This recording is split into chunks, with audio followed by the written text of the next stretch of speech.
लक्ष्मण प्रभा थे, शंकर बेगहा, बथानी टोला, मियाँपुर इत्यादि ऐसे नरसंहार हुए और उन नरसंहारों को करने वाले कथित रूप से उच्च जाति के हिंदू थे और मरने वाले इनको यानी इन हिंदू आतंकवादियों ने मारा वो वंचित वर्ग से थे, शेड्यूल कास्ट के लोग थे, उनको मारा। तो ये जो हिंदू आतंकवाद है ये प्रतिदिन चल रहा है। चूक तो निश्चित हुई है और जो हताहत हुए हैं, मरे हैं, उनके साथ हमारी संवेदनाएं हैं, उनके परिवार के साथ संवेदनाएं हैं। सबसे पहले तो सरकार ये बताए कि प्रधानमंत्री कहते थे कि नोटबंदी के बाद जो है आतंकवाद की कमर टूट गई है। फिर ये घटना इस घटना को कैसे अंजाम दिया गया? आईबी क्या कर रही थी? क्या आईबी के पास कोई इनपुट नहीं था? यदि था तो ऐसा हुआ कैसे? जितने भी वहाँ नागरिक थे जो वहाँ पर पर्यटक के रूप में गए थे, भारत के नागरिक, वो पर्यटक के रूप में वहाँ पहुँचे थे, तो क्या वहाँ पर सुरक्षा का कोई इंतजाम नहीं थे? पहलगाम की घटना को लेकर पूरे देश भर में आक्रोश है। जिस तरीके से पहलगाम में आतंकी हमला हुआ, 27 भारतीय जो नागरिक थे उनकी मौत हुई और उसके बाद से पूरे देश भर के लोग जो है पाकिस्तान के खिलाफ खास तौर से कार्रवाई की मांग कर रहे हैं, भारत सरकार से मांग कर रहे हैं। लेकिन भारत का जो टेलीविज़न मीडिया है वो इस मुद्दे को जो है अलग ही एंगल देने में लगा हुआ है। भारत में ही जो है एक अलग तरीके से हम देख रहे हैं कि नफ़रत फैलाने का काम किया जा रहा है। तो मैं इस वक्त दिल्ली में कनॉट प्लेस पर हूँ और मेरे साथ में तमाम लोग हैं। इन लोगों से हम बात करेंगे कि पहलगाम की जो घटना हुई है उसको किस तरह से देख रहे हैं, क्या उसके पीछे कारण हैं, क्या लगता है कि भारत की तरफ से क्या कदम उठाने चाहिए और क्या सुरक्षा में कोई चूक हुई है, इस तरह के जो हमले हो रहे हैं उनके पीछे क्या वजह है। तो तमाम लोग हैं, हम उन लोगों से एक एक करके बात करेंगे। मैं दिनेश सिंह LLM हूँ। पहलगाम में जो आतंकवादी घटना हुई है, आतंकवादी घटनाएं तो इस देश में पहले भी होती रही हैं और हर रोज़ हो रही है, लेकिन उनको देखने का नज़रिया होना चाहिए। अभी 27 लोग मारे गए, उनके लिए बहुत गहरी संवेदनाएं हैं क्योंकि कोई नहीं मारा जाना चाहिए, सबको जीने का हक है। बिल्कुल। लेकिन समस्या ये है कि ये जो पहलगाम में घटना घटी है, सरकार अपनी जिम्मेदारी से पल्ला झाड़ने के लिए, अपनी नाकामी को छुपाने के लिए इसको हिंदू मुस्लिम का कलेवर दे रही है। जबकि सच्चाई ये है अगर कोई आतंकवाद है इस देश के अंदर तो वो हिंदू आतंकवाद है। हिंदू आतंकवाद को देखने के लिए, इसको समझने के लिए मैं आपको कुछ घटनाएं जिक्र करूंगा। पूरा मीडिया तो इस्लाम आतंकवाद को दिखा रहा है, ये उसके उदाहरण बता रहा है। लोगों को गुमराह कर रहे हैं, पूरे देश को ही नहीं विश्व को गुमराह कर रहे हैं, जबकि हकीकत में यहाँ हिंदू आतंकवाद है। जैसे पिछली घटनाएं याद करते हैं, जैसे बिहार को ही ले लें। बिहार में एक से एक बड़े नरसंहार हुए, लक्ष्मण प्रभा थे, शंकर बेगहा, बथानी टोला, मियाँपुर इत्यादि ऐसे नरसंहार हुए और उन नरसंहारों को करने वाले कथित रूप से उच्च जाति के हिंदू थे और मरने वाले इनको यानी इन हिंदू आतंकवादियों ने मारा वो वंचित वर्ग से थे, शेड्यूल कास्ट के लोग थे, उनको मारा। तो ये जो हिंदू आतंकवाद है ये प्रतिदिन चल रहा है। इलाहाबाद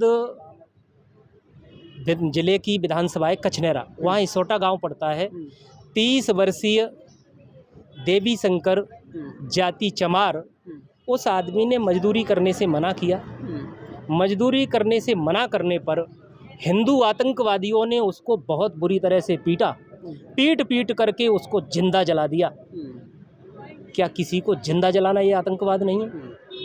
उससे पहले हाथरस में एक वाल्मीकि समाज की बेटी जिसको आतंकवादियों ने बुरी तरह से नोचा, उसकी डेड बॉडी को भी दफन नहीं करने दिया सरकार ने और उसमें जितने भी आरोपी थे वो बरी हो गए हैं।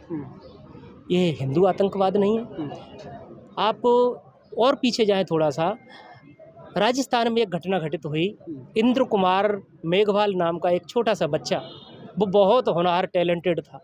इसको एक टीचर ने घड़ा छूने पर पीट करके उसको मार डाला। क्या ये आतंकवाद नहीं है? अभी भिंड जिले में एक गांव पूरा पलायन कर गया, नया नया गांव थाना पड़ता है, उसके पास में गांव उस क्षेत्र में आता है। वहाँ चमार जाति के लोग अपने घरों को छोड़ के चले गए, ज़मीन जायदाद छोड़ के चले गए। यहाँ तक कि उन्होंने अपनी पकी हुई फसल भी नहीं काटी, वो छोड़ करके पलायन कर गए, सिर्फ और सिर्फ हिंदू आतंकवादियों के कारण। एक घटना और बताता हूँ, भिंड जिले में गोरमी तहसील के पास में एक गाँव पड़ता है लक्ष्मी नारायण का पुरा। वहाँ पर एक लड़की के साथ में दुराचार किया हिंदू आतंकवादियों ने।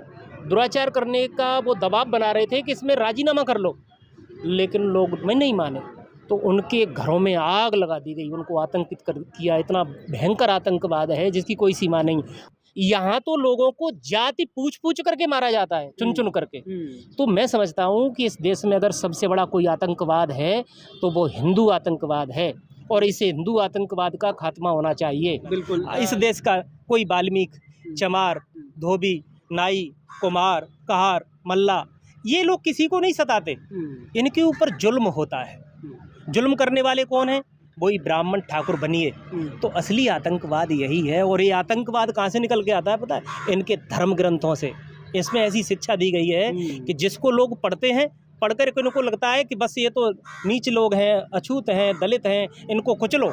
एक तरह से उनको कॉपीराइट मिल जाता है। तो इस बात को समझना चाहिए। चलिए और भी लोगों से बात करते हैं। सर, किस तरह से देख रहे हैं? क्या लगता है कि इसमें सुरक्षा में कोई चूक हुई है? चूक तो निश्चित हुई है, और जो हताहत हुए हैं, मरे हैं, उनके साथ हमारी संवेदनाएं हैं, उनके परिवार के साथ संवेदनाएं हैं। लेकिन एक यह भी देखा जाता है कि एक समुदाय दूसरे समुदाय पर अत्याचार करता है, आतंक करता है, लेकिन बहुत से जो साथी ये भूल जाते हैं कि जो एक रिस्पॉन्सिबल पार्टी है सरकार भी भेदभावपूर्ण व्यवहार करती है। जैसे कि एक दिल्ली में केस हुआ था, निर्भया केस, उसमें हताहत को बाकायदा विदेश भेजा गया गवर्नमेंट खर्चे पर, और जब उनकी डेड बॉडी आई तो इवन भारत के प्रधानमंत्री ने उसको रिसीव किया है दिल्ली एयरपोर्ट पर और दहन संस्कार किया है। लेकिन एक दूसरी है जो मनीषा वाल्मीकि है, हाथरस की थी, तो उसमें ना तो किसी तरह का मेडिकल एड प्रोवाइड किया गया, और जब उसकी मृत्यु हो गई तो उसको उसके परिवार से छीनकर उसकी डेड बॉडी को पुलिस द्वारा उसका क्रीमेशन किया गया गलत तरीके से। और गलत तरीके क्या था कि इतने सब लोग थे, उनको हटाया गया और ये सुना गया कि केरोसिन डालकर उसका संस्कार किया गया, जो कि बिल्कुल अमानवीय है। तो ये जो आतंक है, एक तो एक समुदाय का दूसरे समुदाय पे है, दूसरा जो सरकार है उस द्वारा भेदभावी आतंकवाद है।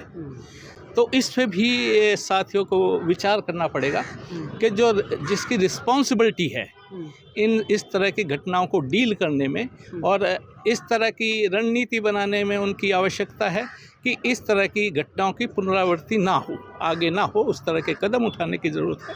अभी बिहार में चुनाव है और आप देखेंगे कि प्रधानमंत्री जी सीधा विदेश से लौट करके आते हैं और बिहार में अपनी राजनीतिक जो है पटकथा सेट करने के लिए वो सीधा वहाँ पर पहुँचते हैं। उन्हें देश के जो 27 लगभग भारतीय देशवासी जो इस घटना में उन्होंने अपनी जान गंवाई है, उन्हें ज़रा सा भी खेद नहीं है। आप देखेंगे वो मंच पर बैठे हैं और बिहार के मुख्यमंत्री के साथ वो बड़े जो है हंसी ठटोली कर रहे हैं, तो उन्हें ज़रा सा भी इस बात का खेद नहीं है। और जो है बड़ी बड़ी बातें वो कर रहे हैं कि हम जो है पाकिस्तान का पानी रोक देंगे, कह रहे हैं बक्सा नहीं जाएगा।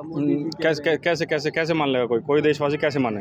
ये तो पिछले उन्हीं के जो है शासनकाल में लगभग 10 बड़े हमले हो चुके हैं भारत में। कभी सेना के ऊपर हमले हो रहे हैं, कभी जो है सिविलियंस के ऊपर हमले हो रहे हैं। कैसे कोई देशवासी इस बात को मान ले? विश्वास कैसे किया जाए कि प्रधानमंत्री जो है कोई कड़ा एक्शन लेंगे पाकिस्तान के खिलाफ? प्रधानमंत्री कहते थे कि नोटबंदी के बाद जो है आतंकवाद की कमर टूट गई है, फिर ये घटना इस घटना को कैसे अंजाम दिया गया, आखिर वो कौन लोग? लेकिन भारत सरकार को ये कदम उठाने चाहिए कि सबसे पहले सीमाएं सील हो जाएं, है ना। और अंदरूनी सुरक्षा आईबी क्या कर रही थी? क्या आईबी के पास कोई इनपुट नहीं था? यदि था तो ये ऐसा हुआ कैसे? जितने भी वहाँ नागरिक थे जो वहाँ पर पर्यटक के रूप में गए थे, भारत के नागरिक, वो पर्यटक के रूप में वहाँ पहुँचे थे, तो क्या वहाँ पर सुरक्षा के कोई इंतजाम नहीं थे? प्राइवेट सिक्योरिटी है ना। सरकारी सिक्योरिटी का कोई सुरक्षा के इंतजाम नहीं थे। सबसे पहले तो इन चीज़ों को समझ, आज हम भी यहाँ कनॉट प्लेस में खड़े हैं, यहाँ पर कोई आए, कोई भी आतंकवादी आए और वो आके वो धड़ाधड़े के 47 से गोली चलाए, कौन जिम्मेदार होगा? सरकार जिम्मेदार है, सिस्टम जिम्मेदार है। तो सिस्टम को समझना होगा और कड़े कदम उठाने होंगे।